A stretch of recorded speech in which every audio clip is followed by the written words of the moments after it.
الحمد للہ رب العالمین والصلاة والسلام علی سید المرسلین اما بعد فاعوذ باللہ من الشیطان الرجیم بسم اللہ الرحمن الرحیم۔ زمزم کی کھدائی۔ عبد المطلب کو خواب میں زمزم کا کنواں کھودنے کا حکم دیا گیا، یعنی حضرت اسماعیل علیہ السلام کے کنویں کو۔ اس کنویں کو قبیلے جرہم کے سردار مزاج نے بند کرا دیا تھا۔ قبیلہ جرہم کے لوگ اس زمانے میں مکے کے سردار تھے، بیت اللہ کے نگراں تھے۔ انہوں نے بیت اللہ کی بے حرمتی شروع کر دی۔ ان کا سردار مزاج بن عمرو تھا۔ وہ اچھا آدمی تھا۔ اس نے اپنے قبیلے کو سمجھایا کہ بیت اللہ کی بے حرمتی نہ کرو، مگر ان پر اثر نہ ہوا۔ جب مزاج نے دیکھا کہ ان پر کوئی اثر نہ ہوتا، قوم کو اس کے حال پر چھوڑ کر وہاں سے جانے کا فیصلہ کیا۔ اس نے تمام مال دولت، تلواریں اور زرہیں وغیرہ خانے کعبے سے نکال کر زمزم کے کنویں میں ڈال دی اور مٹی سے اس کو بند کرا دیا۔ کنواں اس سے پہلے ہی خشک ہو چکا تھا، اب اس کا نام و نشان مٹ گیا۔ مدتوں یہ کنواں بند پڑا رہا۔ اس کے بعد بنو خزاع نے بنو جرہم کو وہاں سے مار بھگایا۔ بنو خزاع اور قصا کی سرداری کا زمانہ اسی حالت میں گزرا۔ کنواں بند رہا یہاں تک کہ قصا کے بعد عبد المطلب کا زمانہ آ گیا۔ انہوں نے خواب دیکھا۔ خواب میں انہیں زمزم کے کنویں کی جگہ دکھائی گئی اور اس کے کھودنے کا حکم دیا گیا۔ حضرت علی سے روایت ہے کہ عبد المطلب نے بتایا، میں حجر اسود کے مقام پر سو رہا تھا کہ میرے پاس ایک شخص آیا۔ اس نے مجھ سے کہا، طیبہ کو کھول دو۔ میں نے اس سے پوچھا، طیبہ کیا ہے؟ مگر وہ کچھ بتائے بغیر چلا گیا۔ دوسری طرف رات بھر خواب میں وہی شخص آیا، کہنے لگا، برہ کو کھول دو۔ میں نے پوچھا، یہ برہ کیا ہے؟ وہ کچھ بتائے بغیر چلا گیا۔ تیسری رات میں اپنے بستر پر سو رہا تھا، پھر وہی شخص خواب میں آیا۔ اس نے کہا، مجنونہ کو کھول دو۔ میں نے پوچھا، یہ مجنونہ کیا ہے؟ وہ بتائے بغیر چلا گیا۔ اس سے اگلی رات پھر بستر پر سونے لگا تو وہی شخص میرے پاس آیا اور بولا، زمزم کو کھول دو۔ میں نے اس سے پوچھا، یہ زمزم کیا ہے؟ اس بار اس نے کہا، زمزم وہ ہے جس کا پانی کبھی ختم نہیں ہوتا، جو حاجیوں کے بڑے بڑے مجموعوں کو سیراب کر دیتا ہے۔ عبد المطلب کہتے ہیں، میں نے اس سے پوچھا، یہ کنواں کس جگہ ہے؟ اس نے بتایا، جہاں گندگی اور خون پڑا ہے اور کوا چونچے مار رہا ہے۔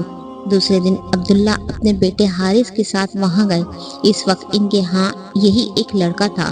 انہوں نے دیکھا وہاں گندگی اور خون پڑا تھا اور کوا چونچے مار رہا تھا۔ اس جگہ کے دونوں طرف بت موجود تھے اور یہ گندگی اور خون دراصل ان بتوں پر قربان کیے جانے والے جانوروں کا تھا۔ پوری نشانی مل گئی تو عبد المطلب کدال لے آئے اور کھدائی کے لیے تیار ہو گئے، لیکن اس وقت قریش وہاں آ پہنچے۔ انہوں نے کہا، اللہ کی قسم، ہم تمہیں یہاں کھدائی نہیں کرنے دیں گے۔ تم ہمارے ان دونوں بتوں کے درمیان کنواں کھودنا چاہتے ہو جہاں ہم ان کے لیے قربانیاں کرتے ہیں۔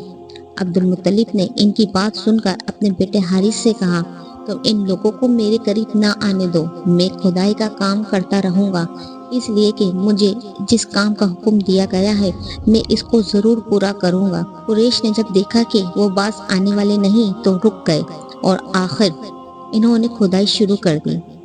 جلد ہی کنویں کے آثار نظر آنے لگے۔ یہ دیکھ کر انہوں نے اللہ اکبر کا نعرہ لگایا اور پکار اٹھے، یہ دیکھو، یہ اسماعیل کی تعمیر ہے۔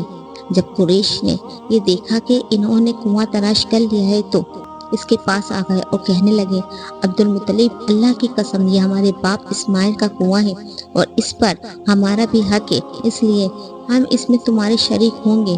یہ سن کر عبد المطلب نے کہا، میں تمہیں اس میں شریک نہیں کر سکتا، یہ مجھ اکیلے کا کام ہے۔ اس پر قریش نے کہا، تب بھی اس معاملے میں ہم تم سے جھگڑا کریں گے۔ عبد المطلب بولے، کسی سے فیصلہ کروا لو۔ انہوں نے بنو سعد ابن عظیم کی کہونا سے فیصلہ کرانا منظور کیا۔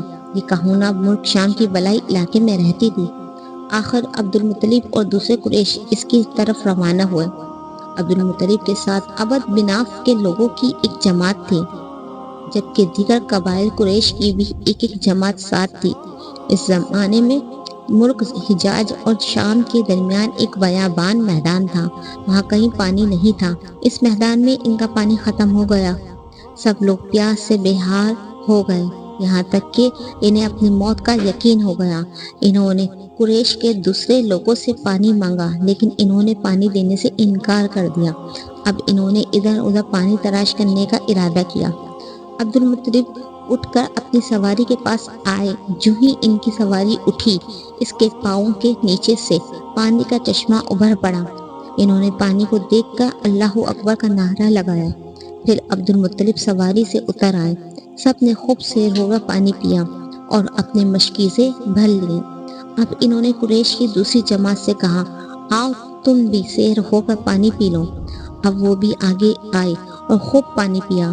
پانی پینے کے بعد وہ بولے، اللہ کی قسم اے عبد المطلب، یہ تو تمہارے حق میں فیصلہ ہو گیا۔